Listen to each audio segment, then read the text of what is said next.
I never thought a simple text message could turn my life upside down. That evening, I was sitting on the couch, scrolling through my phone after work. My girlfriend, Emily, was in the kitchen, humming softly while making tea. Everything seemed normal, almost too normal. Then my phone buzzed. But it wasn't my phone, it was hers, left on the coffee table. Out of habit, I glanced at the screen. The message preview froze my blood. Last night was unforgettable. When can we meet again? For a moment, I thought it was a mistake. Maybe it was from a friend, maybe a joke. But my chest tightened, and my hands started shaking. I picked up the phone. The sender's name was Michael. My heart sank. Michael wasn't just anyone, he was her coworker, the guy she always said was just a friend. I tried to breathe. My first thought was denial. Maybe it was innocent. Maybe it was work-related, and I was overreacting. But the words, last night, echoed in my mind like a nightmare I couldn't wake from. Emily walked back into the room with 2 cups of tea, smiling. That smile I loved so much.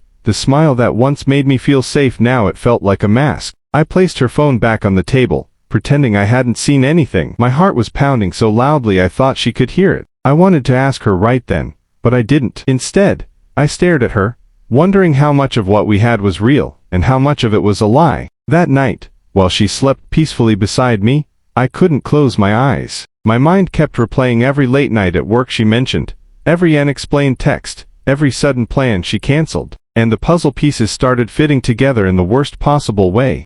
I couldn't stop replaying that single message in my mind. See you tomorrow, can't wait. Those words carved themselves into my chest like a knife. I sat in silence, staring at the dark ceiling, listening to her steady breathing beside me. She looked so peaceful, so untouched by the storm raging inside me. The next morning, she kissed me goodbye like always, with that same casual tenderness that used to make me feel like the luckiest man alive. But now it felt rehearsed, practiced. I forced a smile, told her to have a good day, and then watched her walk out the door. The moment it closed, I felt the emptiness of the apartment wrap around me. I wanted to confront her right then, demand the truth, but my chest tightened at the thought. What if I was wrong? What if it was innocent, just a friend or a colleague? Yet deep down, something told me otherwise. That day dragged on endlessly. Every notification on my phone made my heart race, but none were from her. She usually checked in during her lunch break, a quick, "How's your day?" or a silly meme she knew would make me laugh. But that day, nothing. Hours passed, my mind spinning, imagining her with someone else, laughing, sharing the pieces of herself that once belonged only to me. By evening, I couldn't take it anymore. I decided I would follow her the next day. Not because I didn't trust her, no, that was a lie. It was exactly because I didn't trust her. When she came home that night, she smelled faintly of perfume that wasn't hers, subtle, but different. My chest tightened. She smiled, talked about her day, but avoided eye contact more than usual. I laughed in the right places, nodded when I had to, but inside I was screaming. Later, when she showered, I checked her bag. My hands shook as I went through it, terrified of what I might find. At first, nothing unusual: wallet, keys, makeup. But then I saw a small receipt, folded neatly. A coffee shop near downtown, time-stamped for the afternoon. I hadn't heard from her all day, and now I knew why. I sat on the edge of the bed, staring at that piece of paper until my vision blurred. My heart whispered that I was about to lose her, and the worst part was, I didn't even know to whom. The next evening, I couldn't shake off the uneasiness crawling under my skin. Her texts were short, almost careless, nothing like the long, warm messages she used to send me. My gut screamed that something wasn't right. I decided to stop pretending everything was fine, and see for myself. I followed her, keeping my distance, every step heavier than the last. My heart pounded so loud I was afraid someone might hear it. She walked with purpose, her heels clicking against the pavement, leading her straight to a small cafe, tucked away on the corner of a quiet street. From the outside, the warm light spilled across the tables, painting everything in cozy tones. But when I spotted her inside, the world around me blurred. She wasn't alone. There she was, sitting across from a man I had never seen before. He leaned in close, too close. She laughed, a laugh that used to belong to me. My chest tightened, and for a second, I thought I couldn't breathe. I froze outside the window, hidden in the shadows, watching as she reached across the table and touched his hand. It felt like a blade twisting inside me. My hands trembled,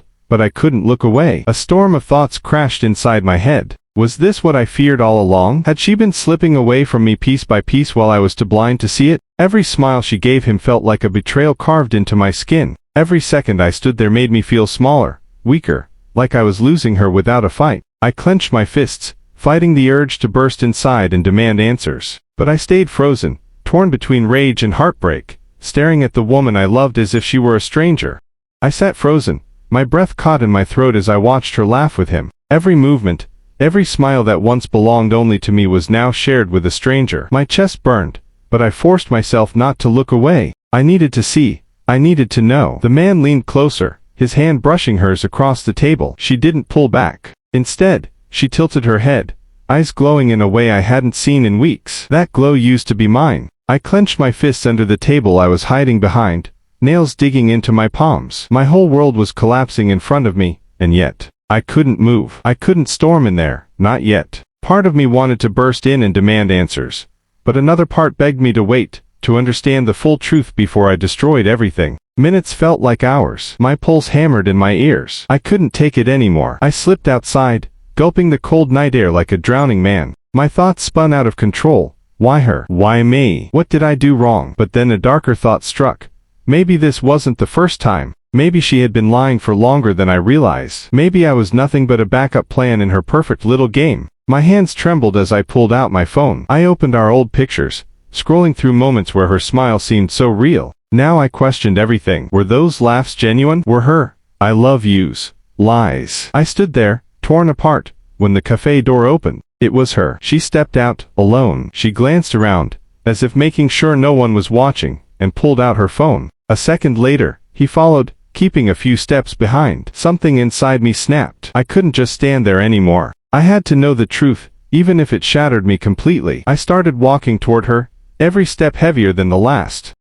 I took a deep breath and stepped closer, my heart pounding so hard it felt like it was shaking my whole chest. She looked up, startled, as if she had been caught doing something she didn't want me to see. The guy beside her froze too, his hand still resting on the coffee cup. "Can we talk?" I asked, my voice lower than usual but steady enough to hide the storm inside me. She hesitated, then stood up, avoiding my eyes. "It's not what you think," she whispered, but her voice cracked. "Then tell me," I said, feeling my hands clench at my sides. "Because right now it looks exactly like what I feared." The silence between us stretched until it felt unbearable. Finally, she sighed, her shoulders sinking. "I didn't mean for this to happen. I felt like we were drifting apart, and he was there. He listened when you didn't. I'm sorry." Her words hit harder than any punch. For a second, the whole cafe faded into nothing but the sound of my own heart breaking. I thought about the late nights, the laughter, the plans we had made for the future. All of it shattered in an instant. I could have yelled. I could have begged. Instead,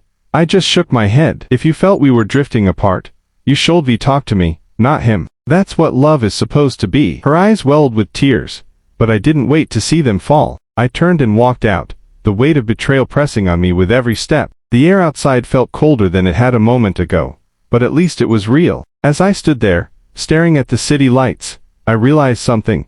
Sometimes the hardest truth is better than the sweetest lie. And though my heart was in pieces, I knew I'd rather face the pain of reality than live in the comfort of a lie. That night, I didn't lose her. I found myself.